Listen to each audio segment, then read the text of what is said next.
Well, after opening the floodgates with the last random review, I got a ton of suggestions from you guys, and there was one theme in particular that stuck out, and it's because of who's making the videos. The task was review a good Armada toy. Oh, thanks guys. Why don't you ask me to part the Red Sea while you're at it? But it did raise a few examples to mind, because even in Armada, there are good toys. In fact, I reviewed one. It's called Tidal Wave, and I was still calling these things random reviews back then. But we're going to review another good one. This one being the Deluxe Nemesis Prime, the first of the Black Optimus Primes to actually bear the name of Nemesis. This one is like this one's like much rarer because it was like a last wave, barely any store stocked it type deal.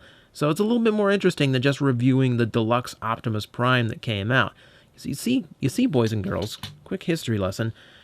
The big Optimus Prime toy they released in Armada sucked.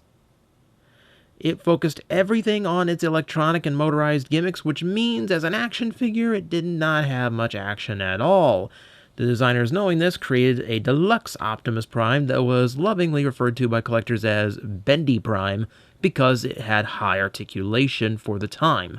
And even by today's standards, the articulation's still pretty decent. But for now, we are discussing the vehicle mode. It is a semi-truck, of course, in the Armada style of truck. So it's a little bit simplified, and I bet you never guess where the arms are. No, they aren't on the rear. I don't know why you guessed that.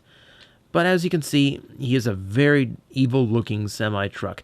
The plastic on him is actually really interesting. I mean, you think Nemesis Prime, you think black plastic. This is not black. It's actually very, very, very dark blue.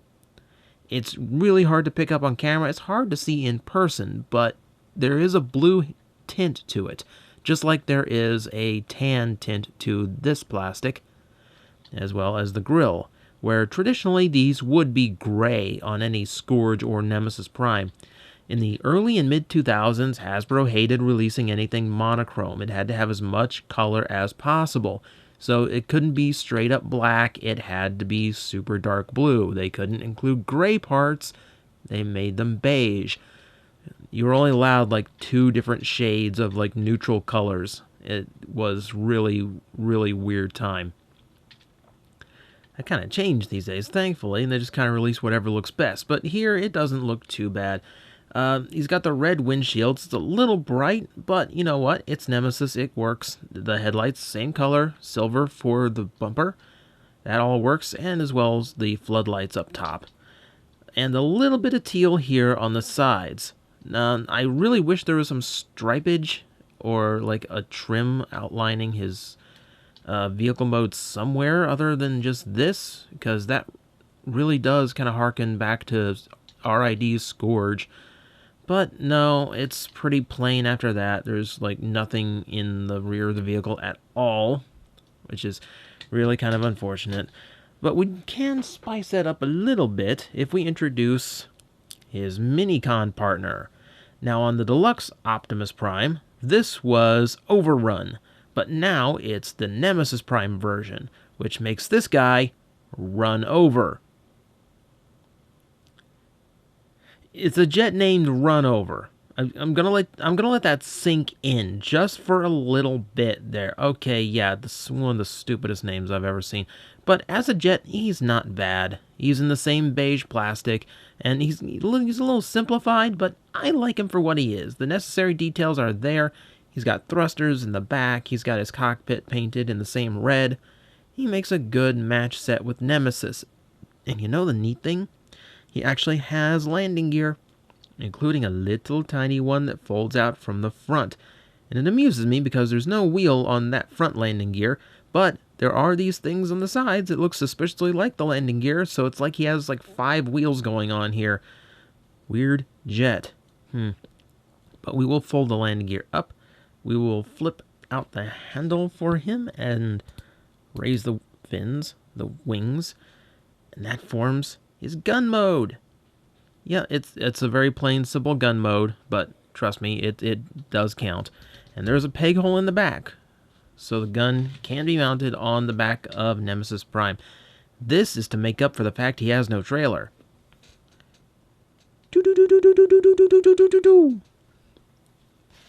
Yay! But more on him in a little bit. First, we gotta transform this guy.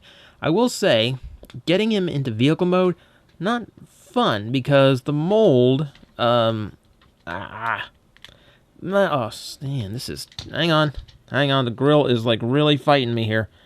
Come on, and I just cut my thumbnails, too. There we go.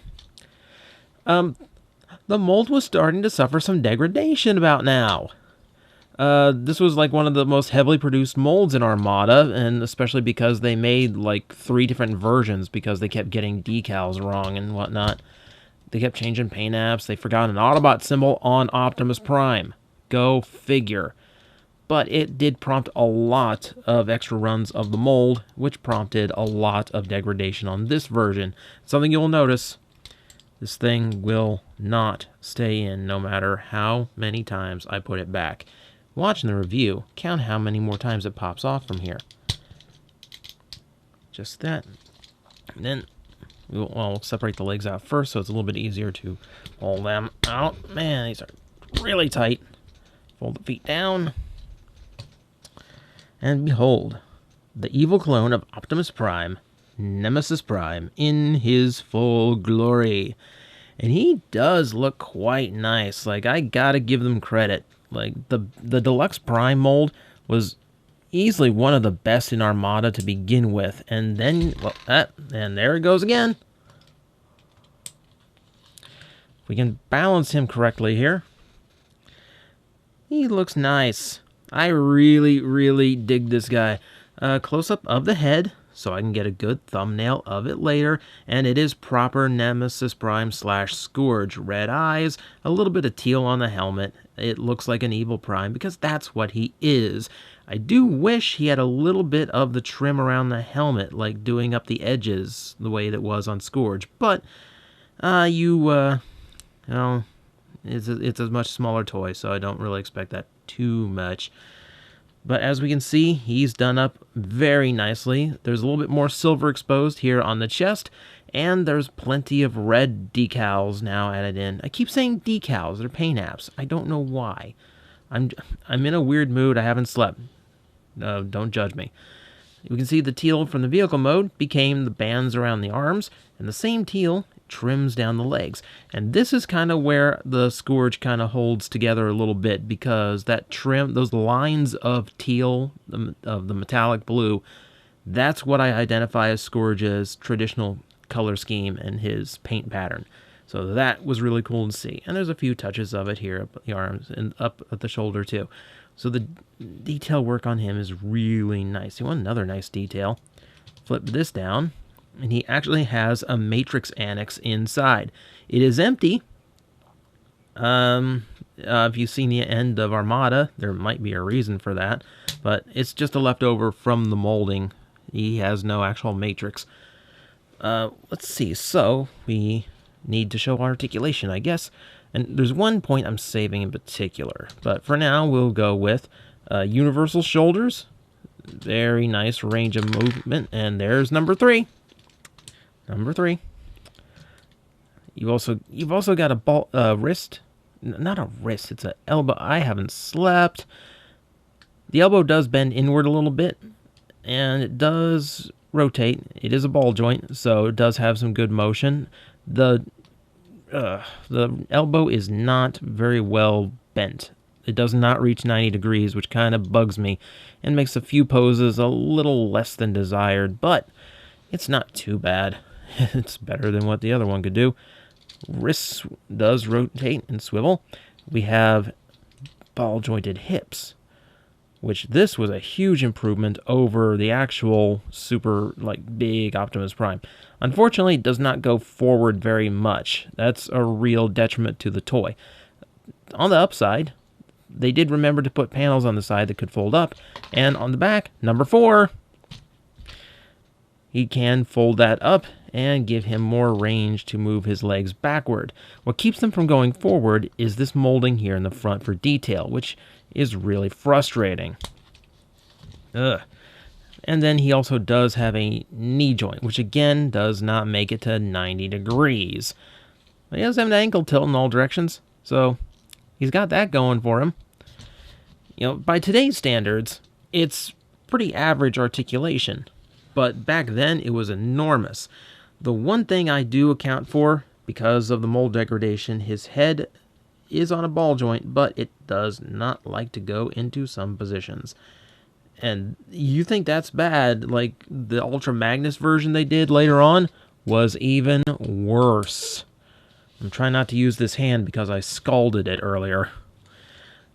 But as you can see, he does pretty nicely. Now, to show off a little bit more of what he does, we have to bring Runover back in, and now we can transform him into his robot mode, which involves flipping these out, flipping this down, and then flipping the wings to the other side. We can also part the legs just to give him a little bit better look. And here, move aside, it's your partner's turn. And that is Runover. Conehead that he is, he does have a nice look to him. Like, his arms can't go all the way forward because of the hinges in front, and even if they could, they can't reach past his nose cone in the chest. But I can't help but like the look of him. It's not a bad minicon, and in fact, since it does have a vehicle, a robot mode, and a target master mode, he's also a triple changer. So a triple changer that looks that nice and still works in all three modes, I will give him credit. But for now, we will put him back into his gun mode, just to show you what he looks like with Nemesis Prime partnered up, and the two actually make a pretty nice pair.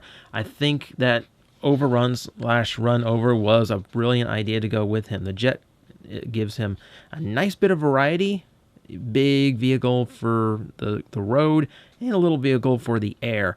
It's a nice little partnership between the two. It's really cool. And there's one other feature, because of course this is Armada, so we have to have some kind of packed-in gimmick now, don't we? For this, I'm going to move his arms forward, and I'm going to plug Runover into the peg on his back, because he only has two minicon ports, that one and another one on his butt flap. So, with this one onto his back, we can now move this up and down, which gives us number 5. See, it's supposed to be like a power punching mode, but it actually just looks like Nemesis at the disco. Shake your booty, yeah, yeah. Back on again. You know, it'd be really handy if those little, like, arm guns actually turned into an extra gun like they do on the large version of Optimus, but here they just kind of stick there. And, well, I say stick there, number 6. I hope no one's playing a drinking game to this. So that is Nemesis Prime, the Deluxe Optimus mold in its first repaint, of which it would get many, many more down the road. I think as the first entrant into the Nemesis version of the Black Convoy, it did a really nice job. It was an exceptionally nice mold, really nice colors, and something that at the time was still pretty unique. Now, of course, since then, every Optimus Prime gets a black repaint at some point, and it's a little bit cliched, but you know what? If it works, just don't screw it up, and it'll always work. And Nemesis Prime always works. Except for this. Oh, yeah, it takes 3 flicks. Now it takes 3 flicks. What are you doing to me here? I'm trying to put on a show. You cannot cooperate.